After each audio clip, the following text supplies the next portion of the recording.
Hello and welcome to New Filmmakers Los Angeles in partnership with Movie Maker magazine. My name is Danny DeLillo and we're here at the Cambridge Los Angeles showroom in West Hollywood. I'm here with Simon and Zach with their movie Contractor 014352. Let's take a look at a clip.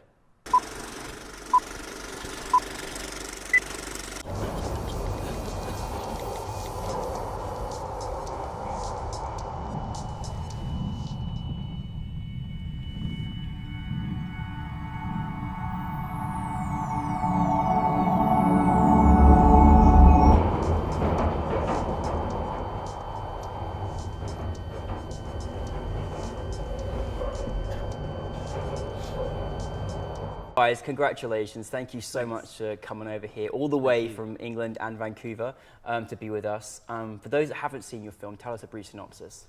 Well, the tagline is, real and imaginary worlds collide when a lonely data entry clerk reaches through his computer screen in search of a genuine connection. And so why would you not want to watch a film with that tagline, right? Yeah, I mean, I want to watch it. Well, you made it, but listen, it was a brilliant. I really enjoyed it, and it was such a interesting concept and perspective of someone that, hey, you know, might lose their job, and something we take for granted in this life, but in this really amazing symbolic world that you took us in that we didn't necessarily expect. Where did the inspiration come from in creating this film? Well, Zach wrote a poem. I mean, Zach more or less lived that experience. What, 5-6 years ago, something Well, like that? I had a very similar job where I had to fire thousands of contractors, and I found it a bit using a template. So I actually wrote the poem as a genuine sort of like gushing email to a random person. I never actually sent it, but you posted it online, I think. Yeah, I posted it online, and we just thought it would be a funny way into this strange person's mind, like imagining this other person's life and trying to be compassionate, but maybe overdoing it. I always liked the poem, and then a few years after he had posted it online, I rediscovered it, and we had just done a short film together called The Elevator Pitch in sort of 2013, and we were at that time looking for something else to do together, and I kind of found this poem again and just thought it had so much potential as like a fun thing to do, because it was so visual and so kind of poignant and, you know, gently political. So it just kind of ticked all the boxes, really. And so I kind of pitched to Zach that he adapted it I think also there's the element of challenge, because we knew it would be a really difficult script to pull off, because it has a lot of imaginative sequences, and it goes into space, and there's a baby flying into space, and then it goes to the moon. Yeah. So we're thinking, you know, how can we actually achieve this? Let's give it a try. And Zach, you are a great poet. Like, oh my goodness, I was so moved by your amazing words that you put in, and it's amazing you took something that was, you know, being in a position where you had to, you know, fire thousands of contractors and thinking, right, I'm going to make a poem about this, which evolved into you both coming together to create a movie. So what was that like for you, Simon, to kind of like be like, wow, we can turn this into a film now? I guess the first thing to consider was, as Zach says, the sort of practical challenges of realizing some of the imagery that was in the script. I mean, we had a lot of conversations during the development of the script, and kind of bounced a lot of ideas back and forth between the two of us, and kind of settled on imagery that we thought was achievable, that we had certain ways of doing it. I was very keen on trying to do as much as I could in camera, so that was kind of the starting point for the process of realizing all this stuff. In the end, it proved to be too complicated and too expensive to pull it off in camera, so a lot of it ended up being computer-generated visual effects.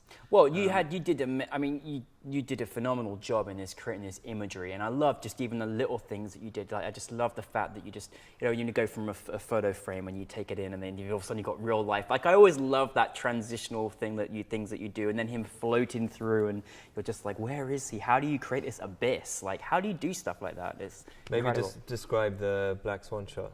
So the Black Swan shot. So we call it the Black Swan shot because we more or less lifted the approach from the film Black Swan. Inspired by. It was inspired by. Thank you, Black Swan. But basically, you've got our actor Omar, who is falling through a black abyss, as you just described, and he lands on a mattress, and then all this kind of like these feathers and stuff comes off the side of the screen. What we basically had was Omar stood in his underpants with a dolly either side of him, a mattress on one side, and the camera on the other side. So say that's like, say that's the camera. Yeah. Omar's here. This is the mattress. Yeah. The mattress and the camera were both moving in towards Omar. You beat Omar in the middle. Look at this imagery right now. There you go. See. like that. So the mattress and the camera were coming like this, and the mattress crashes onto Omar, and he had to kind of react to hitting it. Wow. So he looked as if he was falling, but actually he was in one Yeah. Doing this, yeah. I thought he was falling like thousands of miles down into an abyss, and look, that's how it was created. We got a little sneaky peek there. That's amazing. Yeah, so it was finding like fun ways to make these visuals work. Yeah. And as I say, trying to do as much as we could in camera, Yeah. not wholly relying on computer generated imagery. And you've got to have some great actors to really get the imagination of where you're taking them in the script and where you're directing them. So, how did you come about bringing your actors together? Well, I always wanted to work with Johnny Flynn. He was my first choice for the parts, and I just knew of his work, and I just thought he could embody that character really well, and so I was really excited about the potential of getting to work with him. But to get him on board, we just went through the conventional route of approaching his agent, and we sent him a fairly early draft of the script, and the response we got back was kind of immediate and immediately positive. So we were kind of like, oh great, Johnny's on board. That's great. And then there was a period of like negotiating with his agent and stuff, but eventually we managed to lock that all down.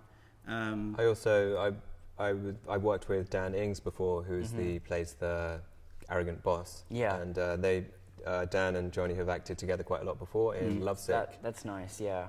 So it wasn't through Dan that we got, we managed to get Johnny on board, but it was. I think having Dan attached kind of. When Dan was interested to be in it, it helped us approaching Johnny to say, hey, Dan is already on board. I mean, most definitely. It's always good when because you sort of bring in family together, people know each other, trust each other on set as well, and that's always a very important thing. Definitely. And if you're like a first-time filmmaker, you haven't got much of a track record, to have like, the recommendation of an actor who's quite established, that really helped, I think. Yeah, no, 100%. That's very exciting. And then Omar had done a Bollywood film with our producer Thibaut a few years ago. And so he became our first choice, and we approached him, and he was game for being it. And now I'm actually about to direct a short film that he's written and is starring brilliant. in. So yeah. So the journey continues. The journey continues. It must be nice for you both though to say, right, you've got your first choice and you get your first choices. I mean, that's quite an achievement, isn't it? Obviously your great work, but it must be a nice feeling to get the people you actually want to have for that role, because it's hard in independent filming to get that, isn't it? Yeah. We were chuffed that we were, able to get the cast we wanted to work with, and it does. We like to think that it doesn't make so much difference. We just, we just want whoever is right for the part, and I think they both played it very well. And the fact that Johnny's profile is also, he's also in some really good films coming out at the moment. That doesn't hurt. Nothing hurts, right? Good publicity as well, definitely. Now, one of the things that I was completely, as I know, being, living in London, being a Londoner, experiencing it, is that you filmed on the Tube, which has several million people going through it every single day. And you have quite a story where you actually did do that, but then you have quite an amazing story of actually how you filmed on the Tube. And tell us a little bit about that, where you found your location. So we had these two scenes. The film is bookended with scenes on the Tube. There's an encounter that Johnny has. He kind of looks through the window behind him and he sees another parallel train running alongside it, where he kind of has this fleeting connection with a fellow commuter, but in another train. So there are all these challenges with doing that. And initially we kind of thought, well, maybe that's something we can do for real. We can, just take a camera and kind of guerrilla style shoot on the Tube. But we ended up filming on an Arri Alexa, which is a very big camera. Yeah. We ended up with a fairly high-profile actor, and the thought of just trying to steal anything just quickly went out the window. Yeah. So we figured that we had to pay to use the Tube officially, but then found out that it's about £1,000 an hour to film on the London Underground. $1,500. Yes, it's a lot of money, and it's a lot of money if you're making a small budget. Sure. Yeah. So in the end, we actually managed to find a static tube carriage, which is in London, more or less in a guy's back garden. just to kind of like Oh, that's brilliant. yeah, it's really weird. He just is sort of like, you know, transport enthusiast. He has a bus and a As you do, tube right? carriage, Yeah. as you do. Yeah. And so we hired that for a day. It was way more cost effective. And kind of built a tent around it so we could black it out and put a green screen behind the windows. And It's so creative, like really, really, really, because obviously it's not one moment that I not think that I was on this moving, busy, you know, tube, and yet you kind of all fooled us with your creativity, which was just remarkable. It's probably worth mentioning that we did also shoot 1 hour on the Yes. tube itself, so the You last had scene in to our cough film up for that one, yeah. We is did, actually unfortunately. cutting. We're actually in the last scene cutting between Johnny looking out one direction and Omar, the other actor, looking back, and each time it cuts, it's actually a different location. So that was quite difficult in the post-production to make that match with the colours and the reflections and the lighting and everything. And when you hire a tube to film on, you don't actually get the tube. You still have commuters on the tube. So, you know, you're there with representatives from TfL, from Transport for London, but you're kind of having to negotiate actual real commuters going about their business. So we did like a few takes, which were just completely destroyed by, you know, people trying to get on. Yeah. It's like filming through the yeah. door, you know, like Yeah, the opening doors. So Like, like get people out of just the way. yeah. And like, they this were is just costing trying to- £1,000 an hour, kind of moving on people. Yeah, exactly. yeah. But Londoners are so kind of like, you know, Yeah. they're just so tunnel vision, Yeah. you know, that they're not Going even for a aware, they tunnel. don't even care. Yeah, exactly, as they go through, Pun the intended. tunnels. So yeah, so they, you know, no one really gave a. Yeah, but it's a really great story because it's such a great, you know, example of, you know, what people go through and how, you know, we're kind of in this world now where no job seems to last forever. You never know where you sort of stand, and everything's kind of short-term contracts, and you may just be computerized to be that person that loses that job. And you know, there was so there was a moment in this where it's quite emotional, and I certainly got a tear in my eye watching it. It was very emotional, and it was portrayed beautifully because it's so poetic with your poem with it as well. How do you feel after creating this piece? What was your kind of reaction? Were you like, oh my God, we did it, this is amazing? Well, it was important to us that when we screened it, that, you know, the message and the ideas that we wanted to get across were coming across. And I think it's taken us maybe 1.5 years to be fully confident that you know, some of those ideas are being transmitted. Yeah. I think that because the ending is like it's a little bit open-ended. It's a little bit like open to interpretation, Yeah, and maybe it's it lovely. doesn't quite have the kind of neat payoff that that everyone is looking for. But I think for the main part, people have taken something from it, you know, about, I don't know. Oh, definitely. Humanity doing nice things. The 1.5 years of taking, you know, understand, that's just being British. It takes a long while to sort of like, is that okay? Was that all right? People would like it. But I feel like in America, you got such a great... Okay. We did it. You did. In America, you got such a great reception, I mean, here. Yeah, I mean, you know, it's been very positive. America's been very positive to the film. We actually had our premiere in California at Palm Springs last Amazing. year, and we've been back.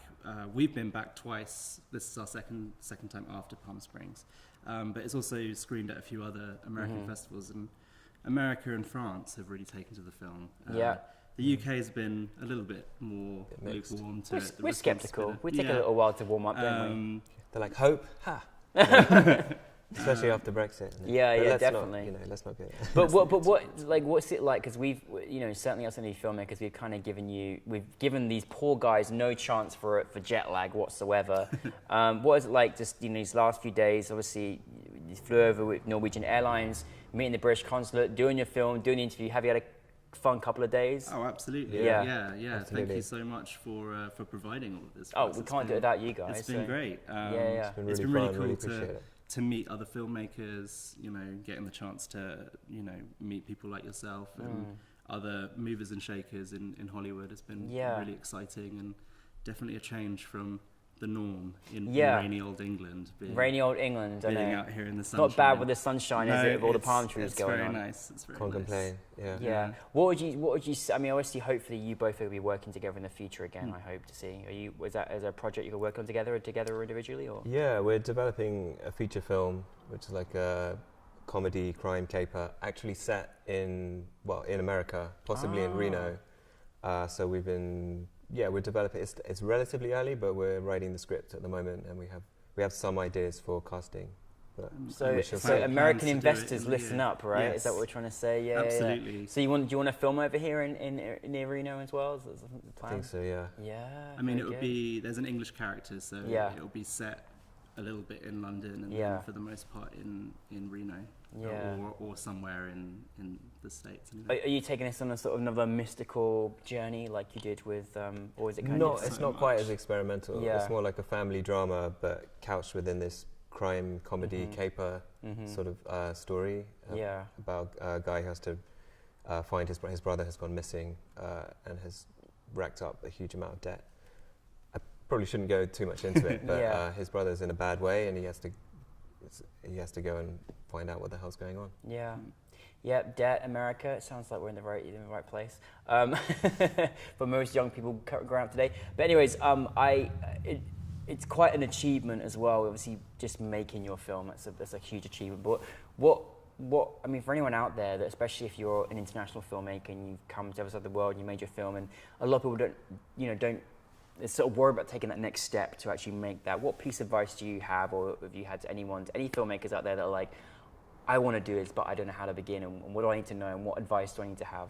Well, Zach and I have actually been making films together since we were about 15. Wow. So it's been a very long working relationship, and I think that would be my advice to anybody who's starting out: is find someone you trust that you can collaborate with, Yeah. and you're happy to share ideas with, and you're happy to tell each other that you don't like the idea, Yeah. and so on and so forth, and find those people that can really help you make your idea a reality, because film is a collaborative medium. It's probably the most collaborative of all art forms, because it's such a combination of all different kinds of art forms, that it's just really crucial that you have a team of people, or at least a friend who can help you do it, because you just can't do it on your own. Absolutely. No, great. And I would add to that find people who have similar ideas and have a similar outlook to you, a similar vision for what you're trying to make, and to develop the script as much as you possibly can before shooting it. Yeah.